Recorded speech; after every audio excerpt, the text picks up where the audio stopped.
ذکر ہے جب میں اسکول میں پڑھا کرتا تھا. میری عمر تقریباً 14 سال تھی. میں 8ویں کلاس میں. ہمارے اسکول کے بالکل برابر میں ایک قبرستان تھا. ہم تمام دوست اپنے ہاف ٹائم میں اسکول کے باہر کرکٹ کھیلا کرتے تھے. میں اور میرے تمام دوست اپنی شرارتوں کی وجہ سے پورے اسکول میں مشہور تھے. ایک روز ہم کرکٹ کھیل رہے تھے کہ ہماری گیند قبرستان میں چلی گئی. تو میں قبرستان میں داخل ہوا اور وہاں سے وہ گیند اٹھائی اور باہر آ گیا. ہم نے دوبارہ کرکٹ کھیلنا شروع کر دی. کچھ دیر کے بعد ایک اور لڑکے نے شاٹ کھیلا اور گیند دوبارہ اسی قبرستان میں جا گری. اتفاق سے پھر مجھے جانا پڑا. اس بار مجھے قبرستان میں کافی اندر جا کر گیند کو ڈھونڈنا پڑا لیکن گیند نہ ملی. میں ڈھونڈتا رہا لیکن میں گیند کو نہ ڈھونڈ پایا. بہرحال میرے آف ٹائم کا وقت ختم ہو رہا تھا. میں نے سوچا کہ چھٹی کے بعد جا کر دوبارہ گیند کو ڈھونڈوں گا. یہ سوچ کر میں قبرستان سے باہر آ گیا. چھٹی میں اور میرا ایک دوست ہم دونوں قبرستان میں گئے اور جا کر گیند کو ڈھونڈنا شروع کر دیا.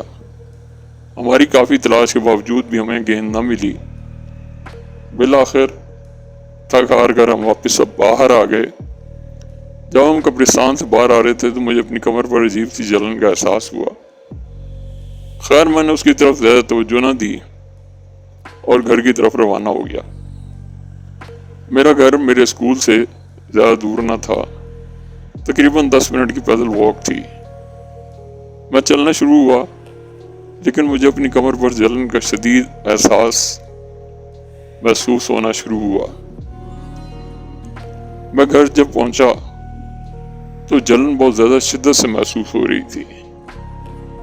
میں نے گھر پہنچتے ہی اپنی امی کو بتایا کہ امی میری کمر پر بہت شدید جلن ہو رہی ہے. انہوں نے شرٹ اتاری اور دیکھا تو پیچھے میری کمر پر ایک انسانی پنجے کا نشان چھپا ہوا تھا اور وہ سرخ ہو رہا تھا. میری امی یہ دیکھ کر بہت شدید پریشان ہو گئیں. انہوں نے فوری طور پر ساتھ والی پڑوسن کو بلایا. یہ ہماری ایک خالہ جان ہوا کرتی تھیں جو عمر میں ہماری امی سے بڑی تھیں اور ہماری امی کا ہر پریشانی میں ساتھ دیا کرتی تھی.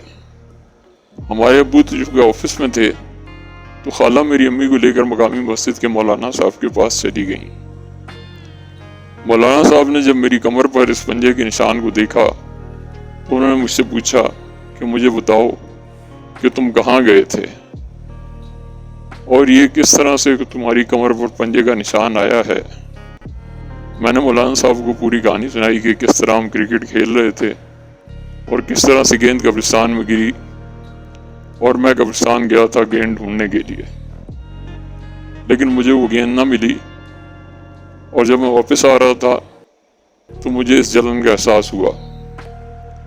خیر مولانا صاحب نے کچھ پڑھ کر دم کرنا شروع کر دیا. جو وہ دم کرتے جا رہے تھے میری جلن میں کمی آتی جا رہی تھی. خیر جو ہی ان کا عمل مکمل ہوا انہوں نے امی سے کہا کہ ان کو لے کر گھر چلی جائیں اور مجھے انہوں نے کہا کہ آئندہ کبھی قبرستان کے اندر داخل مت ہونا. تمہاری قسمت اچھی تھی جو تم بچ کر آ گئے ہو. تم نے شاید کہیں ایسی جگہ پر قدم رکھ دیا تھا جو کہ غیر مرئی مخلوقات کی آماج گاہ تھی. انہوں نے صرف اشارتاً تمہیں ایک تکلیف دی ہے اور اگر آئندہ تم اس قبرستان میں گئے تو تمہارا زیادہ نقصان ہو سکتا ہے. یہ سوچ کر میں بہت گھبرا گیا اور میں نے آئندہ اس کو قبرستان میں جانے سے توبہ کر لی. ناظرین اگر آپ اس طرح کی مزید ویڈیوز دیکھنا چاہتے ہیں تو ہمارے چینل کو سبسکرائب کریں، لائک، کمنٹ اور شیئر ضرور کریں. شکریہ.